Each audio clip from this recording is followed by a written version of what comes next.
Bueno, buenas tardes. Ahora, hoy vamos a ver la parte de la materia, la unidad 6 que trata el tema de infiltración y los excesos de lluvia. Bueno, esto a nosotros, digamos, en este curso nos va a interesar en particular los excesos de precipitación o el sobrante de la precipitación que no es interceptada y que no es infiltrada, es decir, todo aquello que genera en definitiva un escurrimiento superficial efectivo, ¿sí? Que es un poco en torno a lo que se ha desarrollado en la hidrología tradicional. Hoy ya no es tan así, hoy los procesos de infiltración son realmente importantes, incluso se ha demostrado más que se ha demostrado, está demostrado que los procesos de infiltración o los procesos verticales, digamos, en la hidrología llanura son más importantes que los propios procesos horizontales o de escurrimiento.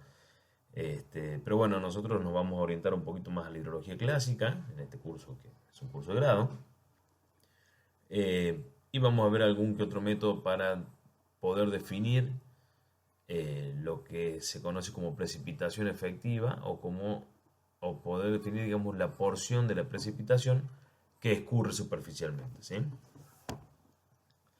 Bueno, en ese aspecto, digamos, es sabido que la infiltración es el proceso a partir del cual, digamos, el agua penetra en los distintos estratos del suelo, ¿sí? Una vez que ha penetrado, el agua se mueve hasta alcanzar la primera instancia de suelo saturado, que es el conocido nivel freático, ¿sí? Eh, Debemos saber que el agua primero satisface la deficiencia de humedad del suelo, ¿sí? Si tenemos un suelo completamente saturado, en el momento de la precipitación va a escurrir casi en forma completa, salvo por aquella porción de la infiltración de suelo saturado, ¿sí? Pero primero cumple las deficiencias de humedad del suelo y luego los excedentes de haber cumplido esa deficiencia pasan a formar parte del agua subterránea en profundidades y pasan a estratos más subterráneos o estratos más profundos más que más subterráneos, perdón, y el resto se transforma en escurrimiento de superficie.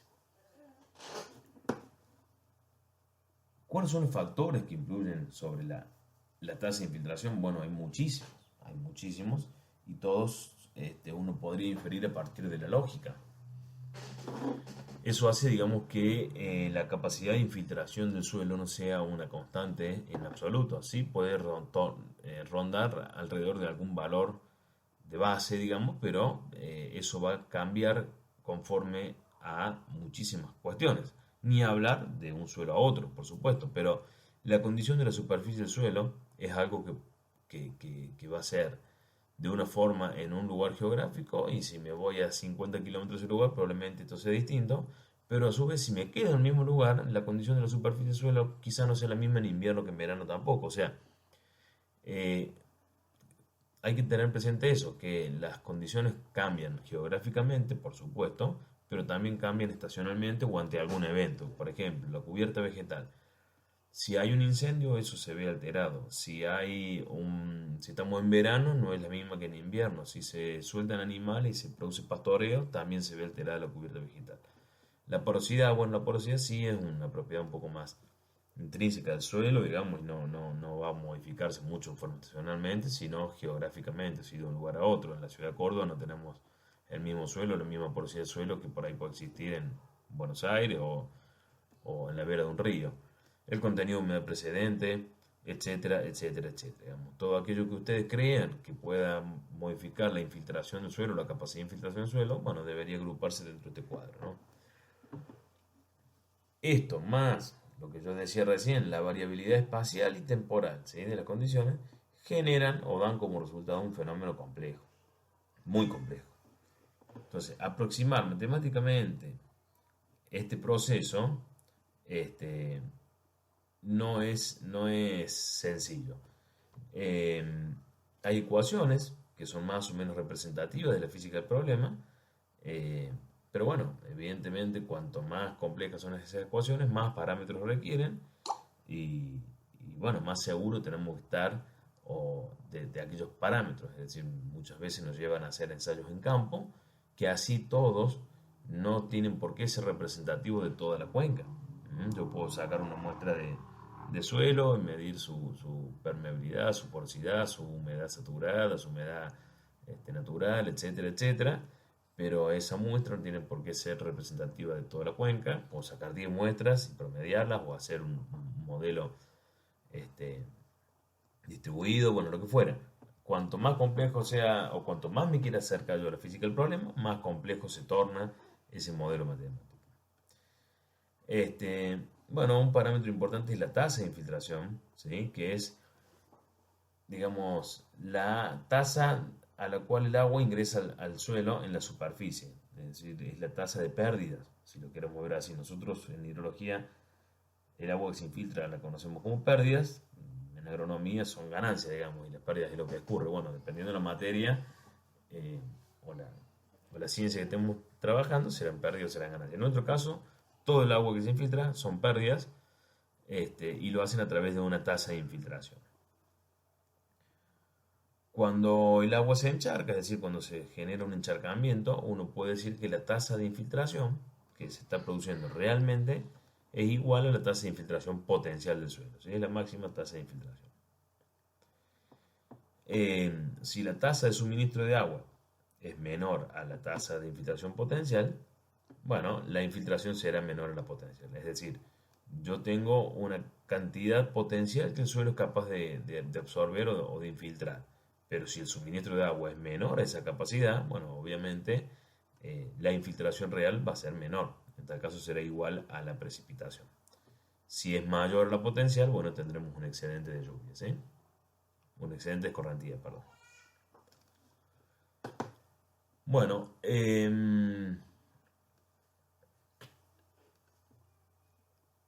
aquí fíjense lo que dice. El concepto de infiltración está asociado a un enfoque limitado, ¿sí? En el cual los procesos de escurrimiento superficial prevalecen. Eso es un poco lo que yo les decía acerca de la hidrología clásica, ¿sí? O sea, históricamente la hidrología fue separada o dividida en dos campos independientes, la hidrología superficial y la hidrología subterránea. Pero en verdad eso no es así. Eh, Estos dos fenómenos, la hidrología superficial y la hidrología subterránea, son o están estrechamente vinculados. Entonces, lo que uno hace finalmente, digamos, es interpretar a la infiltración como una aproximación práctica, digamos, a los fines de que, bueno, de estimar un volumen de agua que no aportara al escurrimiento superficial. Eso es en verdad lo que a nosotros hoy nos interesa. Esto que ustedes están viendo aquí no es ni más ni menos que la ecuación de Horton o el modelo de Horton, que creo que lo vimos en la unidad 1 o en la unidad 2. Y esto que ustedes están viendo aquí es cómo varía la tasa de infiltración a lo largo del tiempo. Es decir, a medida que el suelo comienza a saturarse, la capacidad de infiltración o la tasa de infiltración comienza a disminuir hasta, bueno, hasta llegar a un valor asintótico. Y en tal caso ya se vuelve constante. Y ese valor de F sub 0 es la tasa de infiltración del suelo saturado, ¿sí? Pero bueno, Horton supone algunas cosas. Por lo pronto de que la superficie del suelo está encharcada, es decir, que siempre, o sea, está completamente saturado, y que la columna del suelo es homogénea y semi-infinita, es decir, no hay perturbaciones aledañas a la zona, y que es homogénea, es decir, el coeficiente de permeabilidad, este coeficiente K, digamos, es constante eh, en todo el suelo. Si esta es la tasa de infiltración, nosotros podemos superponer sobre esa tasa de infiltración un hietograma. Y bueno, si esto que tenemos aquí es lo que ha precipitado y esto que tenemos por debajo de la curva es lo que ha infiltrado, bueno, finalmente todo aquello que se encuentra por encima de la curva, esto, será el volumen de agua que aporta al escurrimiento superficial, ¿sí? Ese volumen de agua distribuido temporalmente, lo que nos va a dar en definitiva va a ser, tarde o temprano, algo como una cosa así, en donde aquí tendremos caudal y aquí tenemos tiempo. Es decir, este excedente de lluvia distribuido en el tiempo, impactado por las características de la cuenca, nos va a dar lo que se conoce como un hidrograma de crecidas.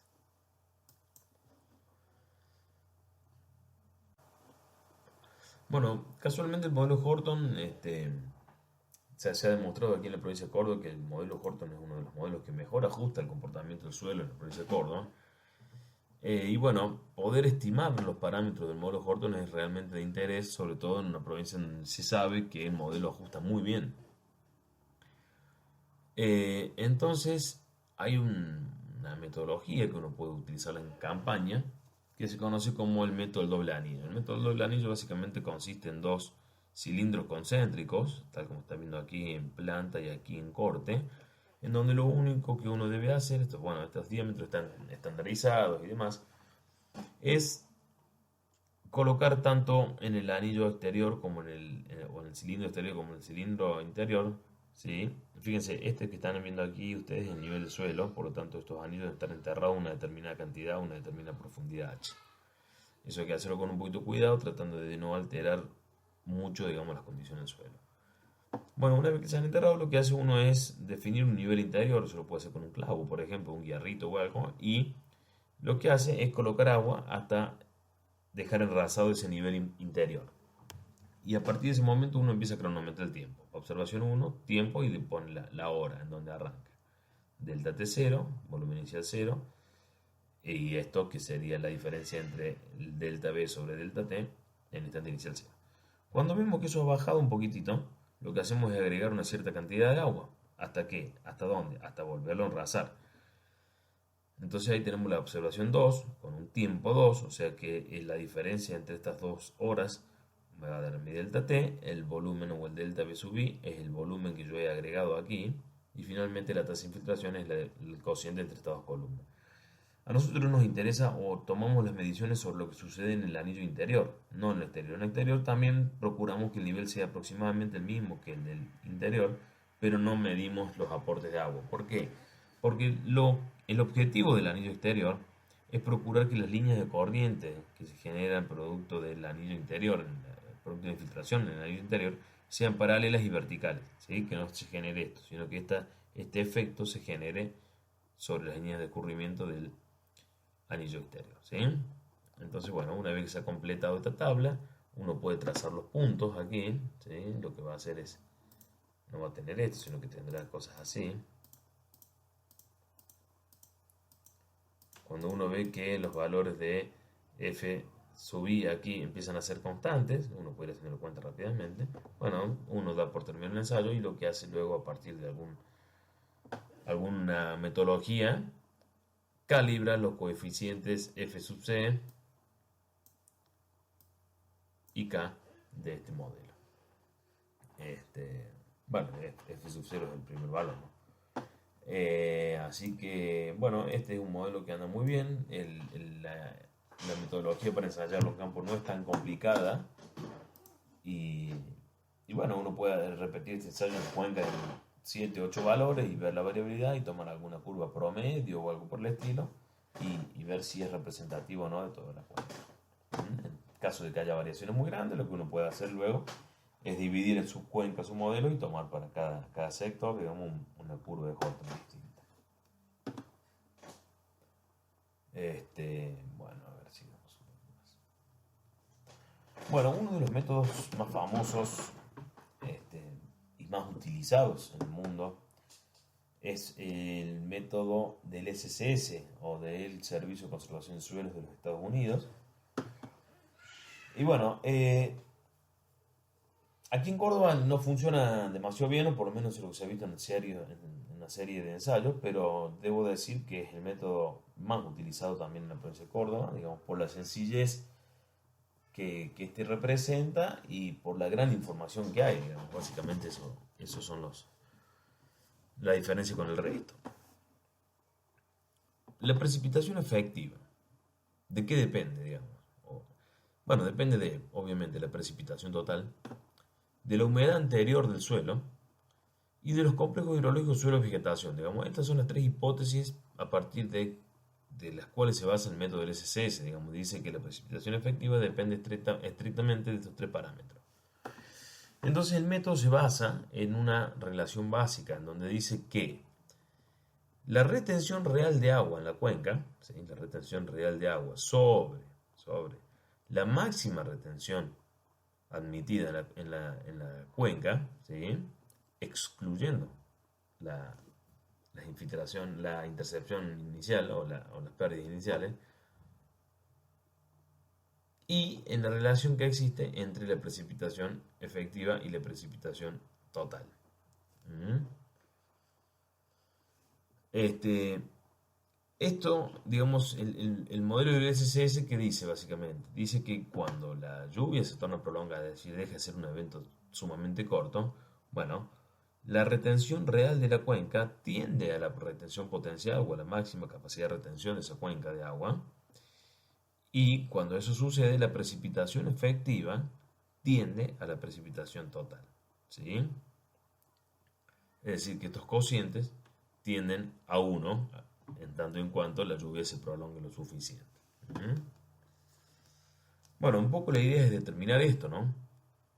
Eh, si tenemos un diatograma de precipitaciones, bueno, tendremos una parte que son las pérdidas iniciales, producto de la intercepción vegetal, este, encharcamiento, etcétera, etcétera. Tendremos un volumen de agua infiltrado, ¿sí? Que pasa a la retención de la cuenca, y un volumen de agua excurrido.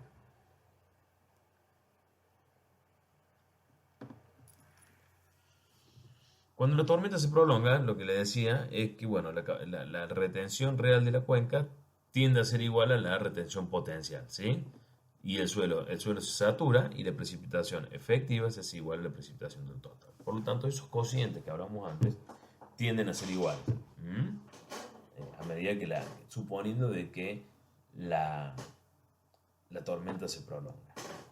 Entonces, si esta relación es válida, bueno, la, por otro lado también tenemos que la retención de la cuenca, ¿qué es? Es la precipitación total menos lo que ha ocurrido, que es un poco lo que veíamos aquí. Esta es toda la precipitación total menos lo que ocurrió, me da el almacenamiento en la cuenca.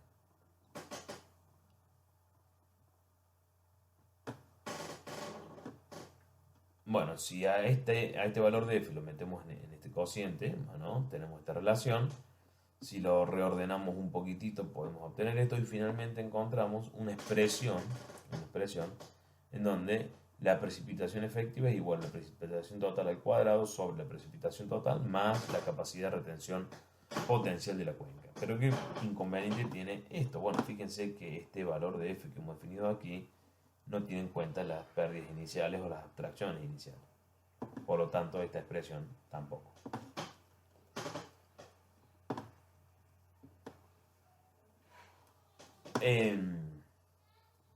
De la gráfica vemos que lo que debemos hacer para considerar las pérdidas iniciales es restársela simplemente a la precipitación total, ¿sí? Entonces lo que hacemos dentro de esta expresión, le restamos a la precipitación total las abstracciones iniciales.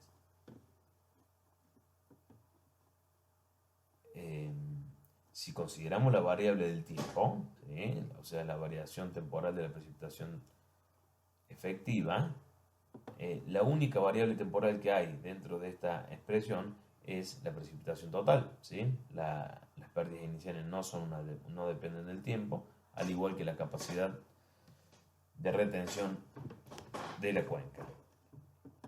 Por lo tanto, si hacemos la diferencia entre dos intervalos de tiempo, bueno, todos estos valores se cancelan y en definitiva la diferencia o el delta precipitación efectiva es igual a la diferencia de precipitación efectivas entre dos periodos de tiempo consecutivos, lo cual es válido, ¿sí? Bueno, el problema está en definir este valor S, ¿no? ¿Cómo sabe uno, cómo puede determinar uno cuánto vale la capacidad potencial de retención de una cuenca? Bueno, experimentalmente se ha demostrado que ese valor es igual al 20%, o las pérdidas iniciales son igual al 20% de la capacidad de retención total de la cuenca. Porque en realidad el problema está dado en los dos parámetros, digamos, pero la idea es tratar de eliminar uno de ellos. Bueno, ahí sí, seguimos en otro video. Bueno, esta suposición o esto, digamos, es una de las cosas que más se le objetan a este modelo, ¿no? Porque hasta aquí, digamos, la lógica, o digamos, tiene una hipótesis que es bastante sustentable, pero esto Es, es una relación que se ha demostrado experimentalmente, yo diría en algunas cuencas de los Estados Unidos. No es algo que sea demasiado universal esto, pero así es como es considerado. O sea, el método hasta aquí es perfectamente válido. Si uno tuviese este valor local, bueno, el método seguiría siendo igualmente válido para cualquier situación local. El problema es que esto no es así y lo que nosotros habitualmente hacemos es considerar esto como lo propone, digamos, el propio Servicio de Conservación del Suelo de los Estados Unidos. Si consideramos esto y eliminamos las extracciones iniciales de este modelito, bueno, nos queda esta ecuación, ¿no?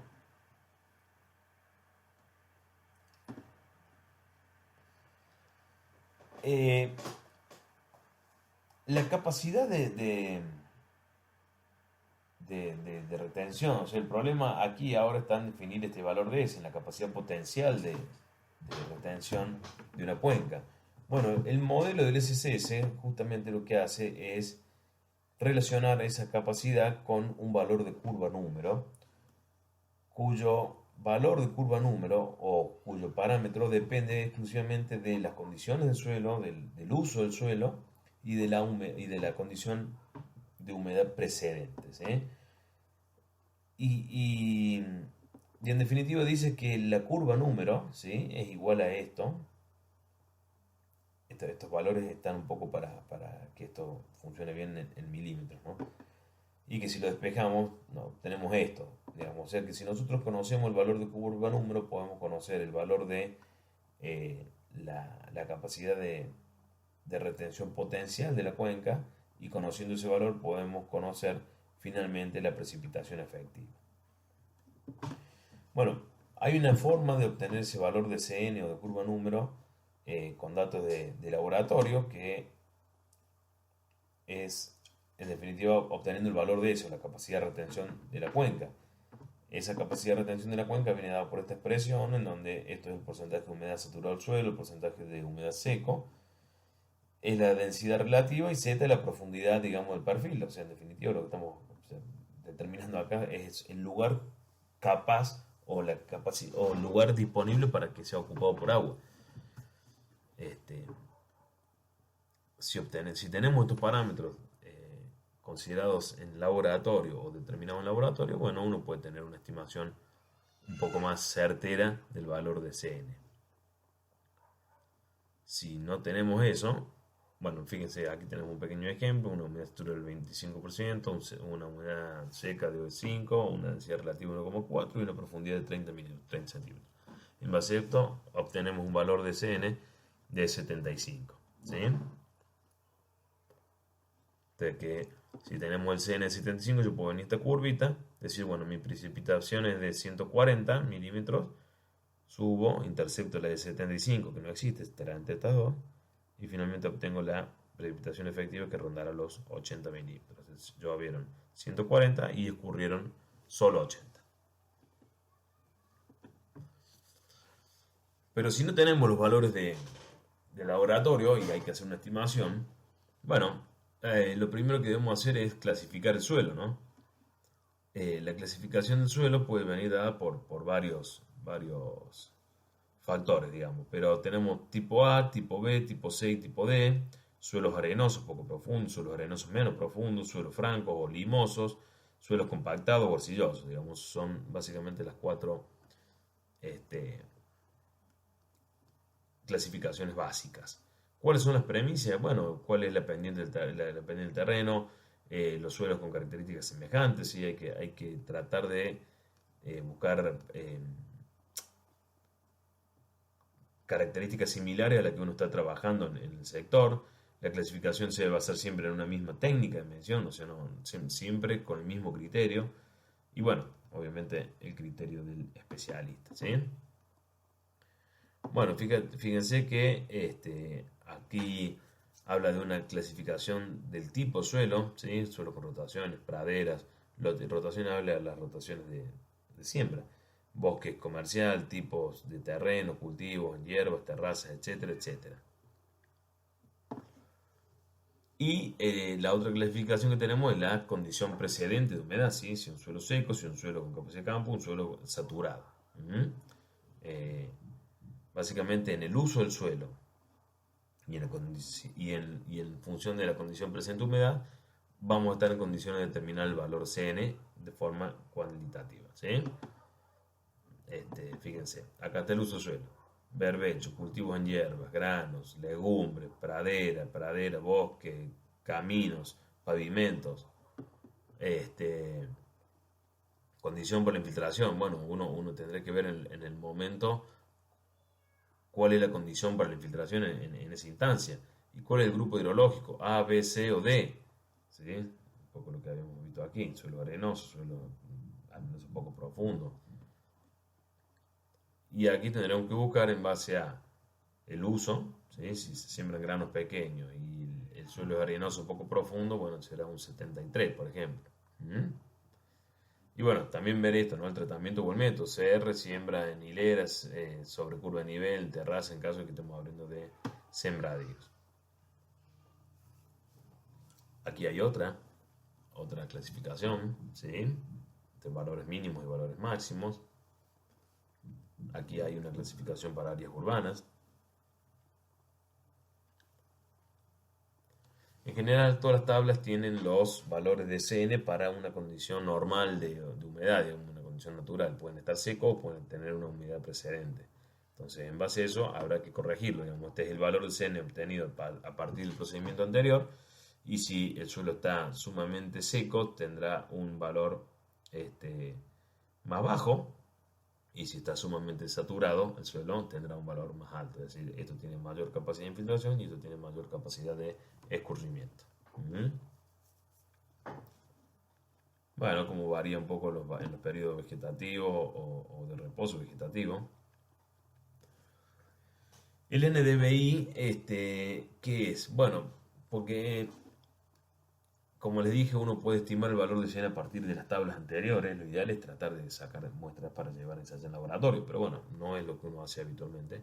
El NDVI es un índice de vegetación de diferencia normalizada, se hace a partir de imágenes Landsat. ¿Sí? El NDVI está dado como o sea, el cociente entre la resta y la suma de las bandas 4 y 3 de la imagen Landsat. Eso genera una imagen raster, básicamente, que determina el valor de NDVI de un sector. Y bueno, hay relaciones que vinculan el NDVI con el CN. Esto yo simplemente se los comento, no me quiero meter demasiado en este asunto porque son todas publicaciones que hay de distintos autores y cada uno tiene su libro, digamos, pero sí es interesante que ustedes puedan un poco investigar acerca de esto. Bueno, ahí lo vamos a ver en el próximo video. Bueno, después hay una forma, digamos, de determinar la precipitación efectiva a partir de un método gráfico. La ventaja que tiene el método gráfico esto, digamos, es que, bueno, con la metodología anterior teníamos un valor de precipitación efectiva a partir de un valor de precipitación total. Ahora tenemos una precipitación efectiva, la cual se va a encontrar distribuida temporalmente en base a la tasa de infiltración y en base a la forma en que ha precipitado, ¿no? Bueno, este ejemplo dice, suponiendo una lluvia como la representa en el litograma, donde se observa que la precipitación total es 92 milímetros, y la suma de todos estos valores. Fíjense que abajo está la intensidad de lluvia, 12 milímetros hora, como los intervalos son de 2 horas, lo que se encuentra aquí arriba es la precipitación o la lámina caída en ese intervalo. Si sumamos todo esto, debiera dar 92. Y me dice que el valor de CN es 65, ya en algún lado está estimado o lo estimó de alguna forma. Bueno, con el valor de CN uno puede estimar el valor de S, que nos da 136,77, esa es la capacidad potencial de almacenamiento de la cuenca. Y a partir de ese valor de S, y considerando que las abstracciones iniciales son el 20% de la capacidad total o potencial de retención, bueno, calculamos el valor y nos dice que 27,35 milímetros son las abstracciones iniciales. Bueno, decíamos que a partir del valor de almacenamiento potencial de la cuenca podíamos estimar, según la teoría del SCS, o según esta tan cuestionada suposición, digamos, o hipótesis, las abstracciones iniciales en un valor de 27,35%. Es decir, que si nuestra precipitación es menor al 27,35 milímetros, bueno, evidentemente no va a ocurrir nada, ¿sí? Bueno, con el valor de S, podríamos calcular la precipitación efectiva, ¿sí? Que, si ustedes se fijan, volvemos para atrás un chiquitito,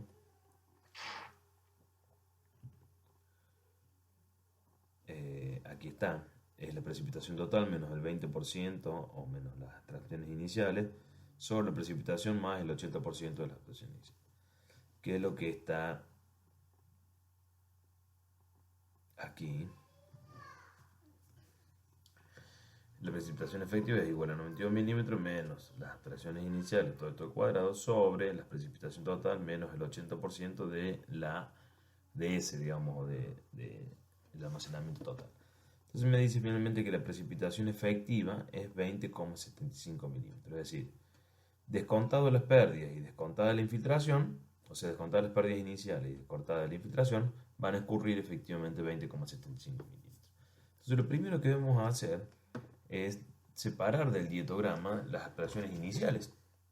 Eso va a suceder al comienzo del tiempo. Entonces, ¿qué es lo que hacemos? Fíjense, 12 milímetros, que es la intensidad, ¿sí? Este valor que está aquí, 12 milímetros por hora, por 2 horas, que es el primer periodo de tiempo, más 20 milímetros hora, que es la intensidad del segundo bloque, por X. ¿Por qué? Porque, bueno, esto me da 24 más una porción de este segundo, llegará seguramente a los 27. Lo que no sé es en qué lugar se va a dar ese valor, ¿sí? Despejando de aquí me da que es a los 0,17. O sea, voy a tener que a las 2 horas con 0,17 o 2 horas 17, las primeras 2 horas más 0,17 horas del segundo bloque, se van a haber dado, digamos, hay que extraerlo en forma completa, producto de las abstracciones iniciales, ¿sí? Que es un poco lo que uno ve aquí. Todo este valor que está aquí en negro corresponde a las abstracciones iniciales y no va a generar precipitación efectiva. Bueno, luego hay que determinar la capacidad de infiltración del suelo saturado. Para eso uno agarra en función del tipo de suelo, alguna tabla, o bueno, se puede hacer un ensayo de campo mucho mejor, y obtiene un valor de infiltración de suelo saturado. Que eso sería, digamos, cuando uno, si se acuerdan, cuando teníamos la curva de Horton, bueno, no me va a salir muy bien, pero la curva era una cosa así. Este valor que llegábamos cuando se hacía asintótico, digamos, este valor correspondía, ¿sí?, sería el equivalente a este valor de infiltración de suelo saturado. Es decir, con un modelo, con un ensayo de doble anillo uno podría obtener este valor. Una vez supuesto o ensayado el valor de infiltración de suelo saturado, que es lo que sucede una vez se han descontado las abstracciones iniciales, el suelo se satura por completo, lo que hacemos es trazar esa línea, ¿no? Trazar.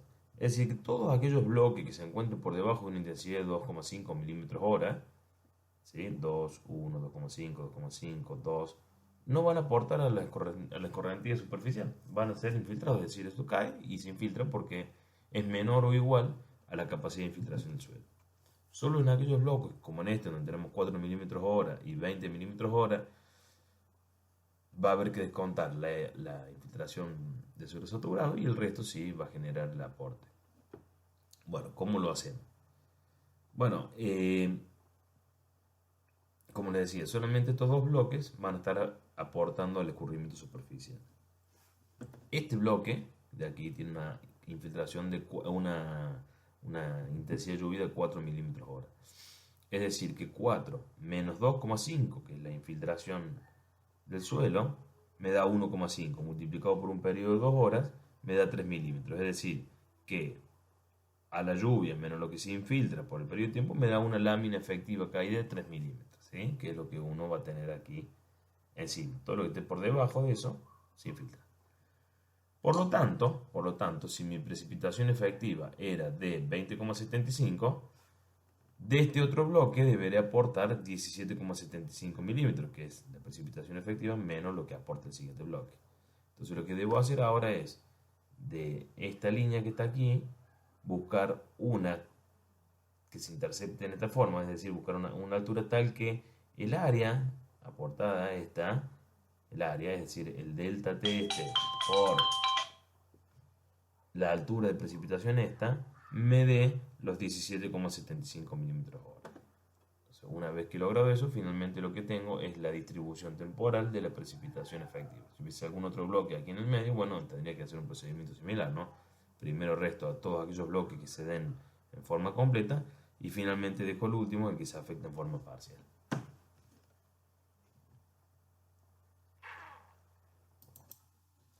Bueno, esta es una forma gráfica, digamos, ¿sí? Hay que trazar esa recta para que el área efectivamente de este valor de excedente. Otra forma es la propuesta por Chow, que propone básicamente usar la fórmula del SSS y la fórmula o la ecuación de continuidad, digamos, donde la precipitación total es igual a la precipitación efectiva más el almacenamiento en cuenca más las intersecciones iniciales. A partir de ahí uno puede decir que el EF, digamos, es igual a esta situación, eso sale de la propia fórmula del SSS, y solo es válida para precipitaciones mayores a la intersección inicial, es decir, cuando hay efectivamente corriente. La ecuación, o sea, la propuesta Chow, básicamente lo que uno hace es completar esta tablita y termina representándose en la gráfica esta, ¿no? O sea, lo primero que uno hace es calcular la columna de masa o la curva de masa, que es la precipitación acumulada. Luego, si supera o no al valor de la intersección inicial, o sea, si no lo supera, digamos, las abstracciones iniciales en el primer bloque de tiempo son iguales a la precipitación caída y luego pues, se permanecen constantes, digamos, a un valor. El almacenamiento sale de la columna 5, sale de, bueno, con la fórmula de esta de aquí, del SSS, ¿sí? Uno calcula el almacenamiento a partir de la fórmula. La precipitación efectiva sale de la ecuación de continuidad. El delta P, digamos, sale como diferencia de estos valores. Y bueno, luego lo que uno hace es en la gráfica restarle a esta columna los valores de las tracciones iniciales, ¿no? Así que, bueno, esta es la propuesta de Chow, que es básicamente el equivalente a una tabla de lo que hicimos anteriormente en forma gráfica. Bueno, ya con esto queda terminado la clase esta, así que bueno, lo que sigue es indicar cómo transformamos esta precipitación en un caudal. Hasta la próxima, que tengan buenas tardes.